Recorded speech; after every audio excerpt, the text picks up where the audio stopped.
Random House Audio presents One for the Mohave Kid, adapted from the short story by Louis L'Amour.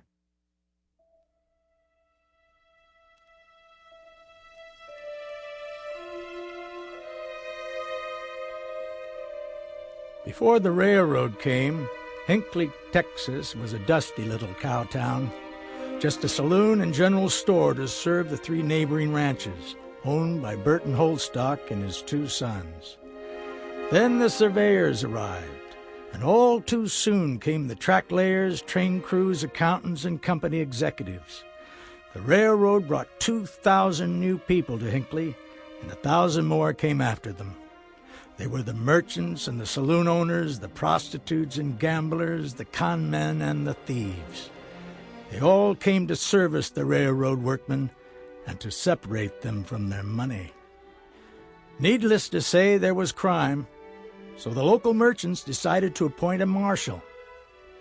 The man they finally decided on was Kale, a young cowhand from Burton Holdstock's ranch. Now, although Ab was an educated man, he was known as being one of Holdstock's toughest hands. The townspeople and the men from the railroad company liked him because he was married to Amy Holdstock, one of the family, so to speak.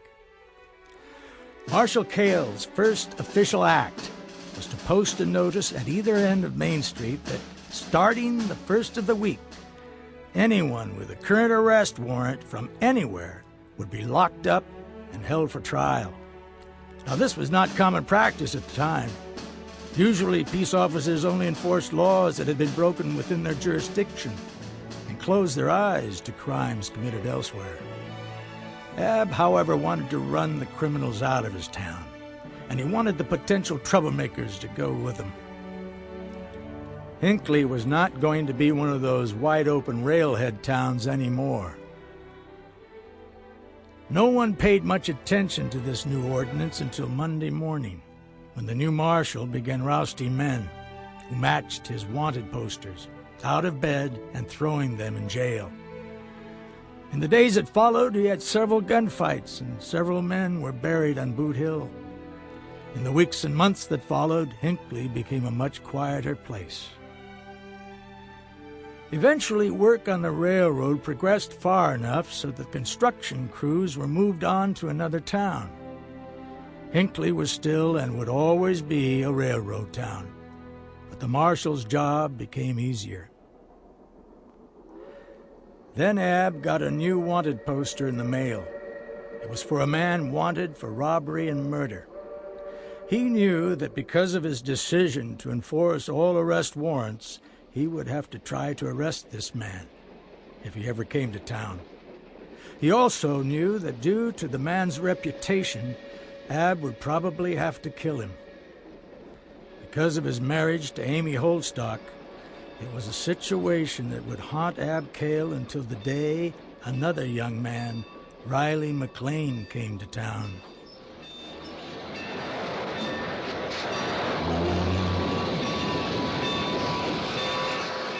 Stand clear! Clear the rails!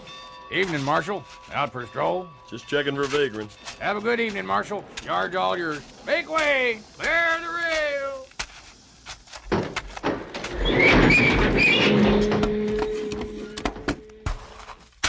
Hey, you there, stop! You hold it right there, boy. Well, now, I got a hunch you're not holding a ticket to be riding in the boxcar. No, sir. You headed anywhere in particular? Well, where am I? Hinkley, Texas. You running from something? No, sir. I'm hunting a job. Yeah? What's your name? Riley McLean. Riley McLean. No, I don't think I have that name on my poster wall. Well, then am I free to go? I said I don't remember the name. That doesn't mean I don't have the face. Come on, son, let's go back to the jail.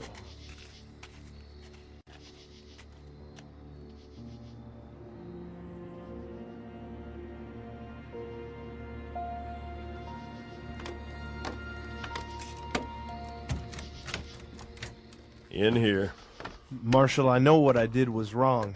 I couldn't afford a ticket, but if you give me a chance, I could get a job. I could pay the railroad back. You have a trade, Riley? No, sir, but I can do most anything. Most anything? Well, almost anything. Not much I haven't done, that's for certain. Can you give me a good reason not to arrest you? I've done no one any real harm. You rode the train without paying. That's against the law. Well, I did that, sir. But as I see it, that train was coming on with or without me. My weight didn't slow it down none. No, I don't suppose it did, Riley. You got me there. I don't mean to argue. I know you have a job to do. I don't always like it, son. There's a pump out back and a barrel. Marshal? You're in need of a bath, son. You'll have to prime that pump real good. It hasn't worked right in years. Yes, sir. You can sleep the night in the cell. It's a hard bed, but it beats the floor of a boxcar. Then I'm not under arrest? No, Riley, not today. Come morning, we'll see if Hinkley is ready for a man who can do most anything. Now, Ab Kale knew that when a man says he can do most anything, usually he does almost nothing well. If a man has a trade, he's proud of it and says so. Riley McLean had no trade. He was tall and thin and clumsy looking. Yet Ab reserved his opinion, and it was well that he did. When Ab got down to the jailhouse the next morning, he found Riley slowly reassembling the pump from a pile of parts on the floor. What the... Oh, morning, Marshal. I just about got this pump working. Bad seal was all there was to it. There's some coffee on the stove. Well, yeah, so there is. And there's been a mop to this floor. Yes, sir. I figured I owed you for the bed. Well, you make a fine cup of coffee, son.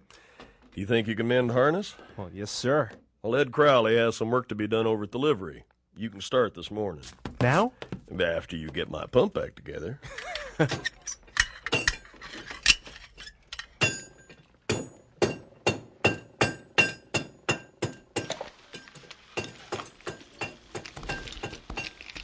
I'm finished with this bridle, Mr. Crowley. I needed to mend the bit.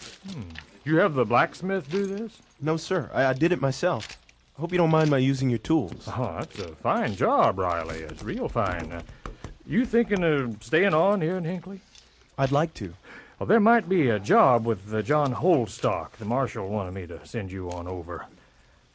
$2. Day and a half's pay for a day's work. I appreciate that mended bit. Well, it's mighty generous, Mr. Crowley. Thank you. Afternoon, Ed. Oh, hello, Ab. Riley. Hello, Marshal. I talked to John Holdstock. He's got work for you at his ranch. He expects you tomorrow. Thank you, Marshal. Thank you, Mr. Crowley. I'll be going now. Goodbye.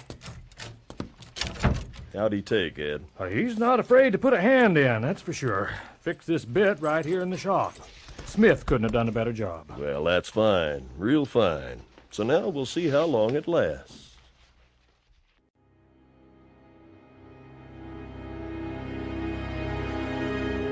The people who came west were an independent lot. They were escaping from prejudice and cities so crowded you couldn't see the sky. A man came west to be his own man, to be free.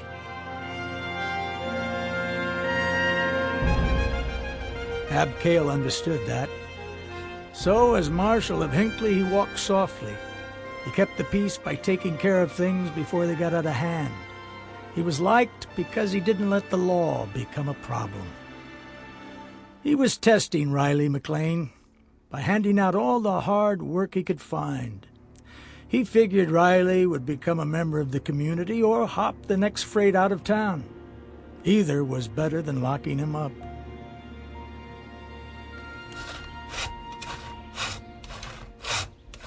Hello. You must be Riley McLean. Yes, sir. John Holdstock. It's a pleasure. Well, we're raising a barn here. It's not a hard job on the mind, but it beats hell on the back. So grab the other end of that saw and dig right in. Give it a pull. After you finish tonight, the marshal expects you over at his office. Now push.